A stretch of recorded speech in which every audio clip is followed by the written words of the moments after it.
Ikapitong Kabanata. Si Jesus at ang kaniyang mga kapatid. Pagkatapos nito, nilibot ni Jesus ang Galilea. Iniwasan niyang pumunta sa Judea dahil gusto siyang patayin ang mga pinuno ng mga Hudyo roon. Nang malapit na ang pista ng mga Hudyo na tinatawag na pista ng pagtatayo ng mga kubol, sinabi ng mga kapatid ni Jesus sa kanya, "Bakit hindi ka umalis dito at pumunta sa Judea para makita ng mga tagasunod mo ang mga ginagawa mo? Dahil walang taong gumagawa ng patago kung gusto niyang sumikat. Gumagawa ka na rin lang ng himala, ipakita mo na sa lahat." Sinabi ito ng mga kapatid ni Jesus dahil kahit sila ay hindi sumasampalataya sa kanya. Kaya sinabi ni Jesus sa kanila, "Hindi pa ngayon ang panahon para sa akin. Pero kayo, pwede niyong gawin kahit anong oras ang gusto ninyo. Hindi sa inyo napupuot ang mga taong makamundo. Ngunit sa akin sila napupuot dahil inilalantad ko ang kasamaan nila. Kayo na lang ang pumunta sa pista. Hindi ako pupunta dahil hindi pa ito ang panahon ko." Pagkasabi niya nito, nagpaiwan siya sa Galilea. Pumunta si Jesus sa pista. Pagkaalis ng mga kapatid ni Jesus papunta sa pista, pumunta rin si Jesus, pero palihim.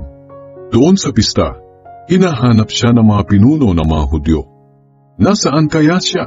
tanong nila. Maraming bulong-bulungan ng mga tao tungkol kay Jesus. May nagsasabi, "Mabuti siyang tao." Sabi naman ng iba, "Hindi, niloloko lang niya ang mga tao." Pero walang nagsasalita tungkol sa kanya ng hayagan dahil sa takot sa mga pinuno ng mga Hudyo. Nang kalagitnaan na ng pista, pumunta si Jesus sa templo at nangaral. Namangha sa kanya ang mga pinuno ng mga Hudyo at sinabi nila, "Paano niya nalaman ang mga bagay na ito? Gayong hindi naman siya nakapag-aral." Kaya sinabi ni Jesus sa kanila, "Hindi galing sa akin ang mga itinuturo ko, kundi sa nagsugo sa akin.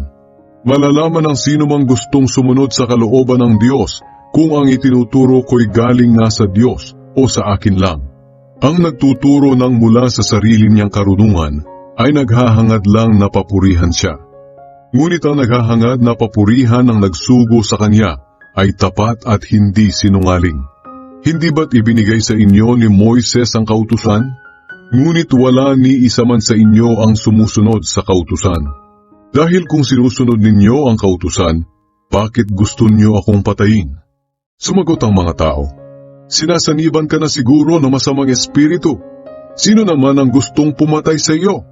Sinabi sa kanila ni Jesus, "Nagtaka kayo dahil may pinagaling ako noong araw ng pamamahinga. Hindi ba't ibinigay sa inyo ni Moises ang utos tungkol sa pagtutuli? Hindi ito nagmula kay Moises, kundi sa mga nauna pang mga ninuno.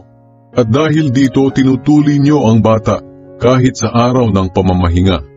Ngayon, kung tinutuli niyo nga ang bata sa araw ng pamamahinga, para hindi masuway ang utos ni Moises, bakit kayo nagagalit sa akin dahil pinagaling ko ang isang tao sa araw ng pamamahinga?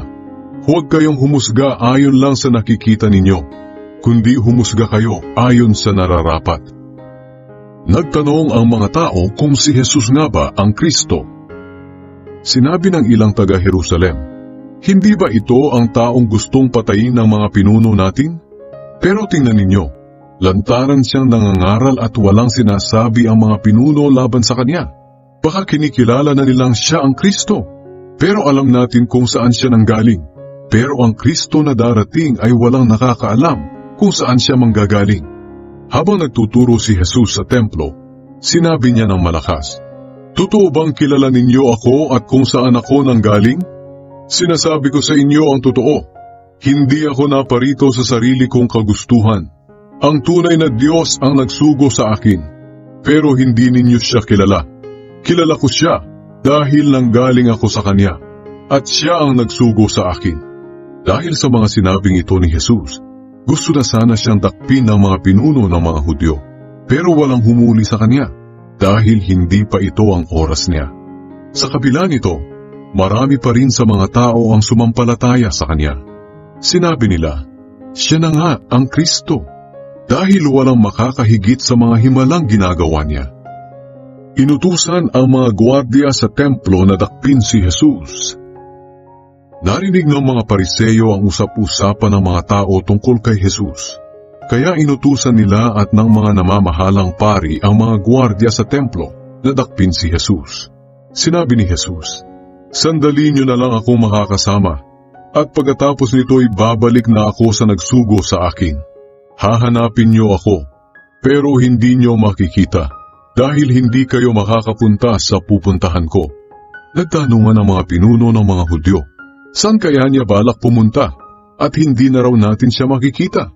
Pupunta kaya siya sa mga lugar ng mga Griego, kung saan nagsipangalat ang mga kapwa nating Hudyo para mangaral sa mga Griego?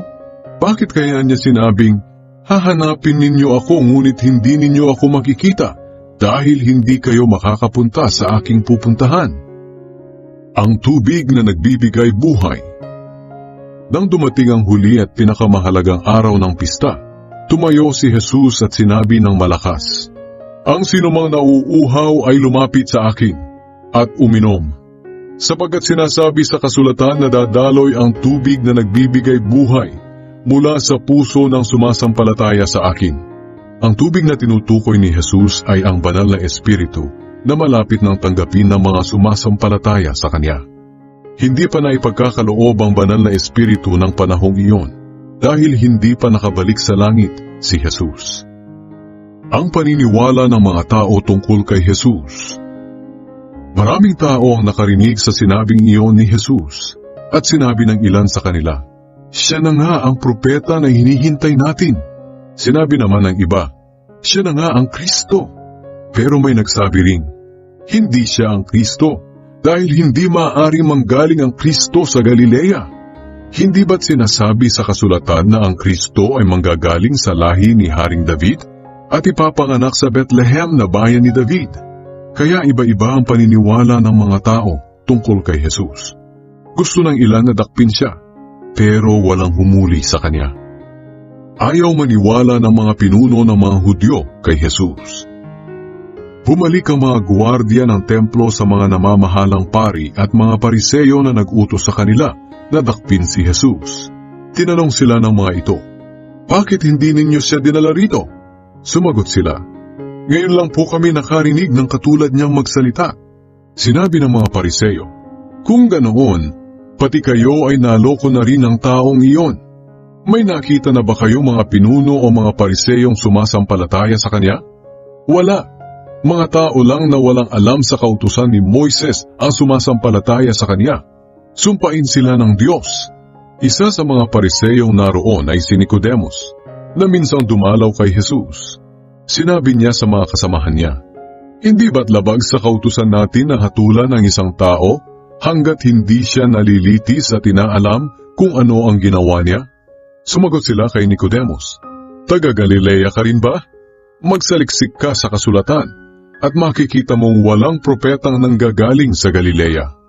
Pagkatapos nito, nag-uwian na silang lahat.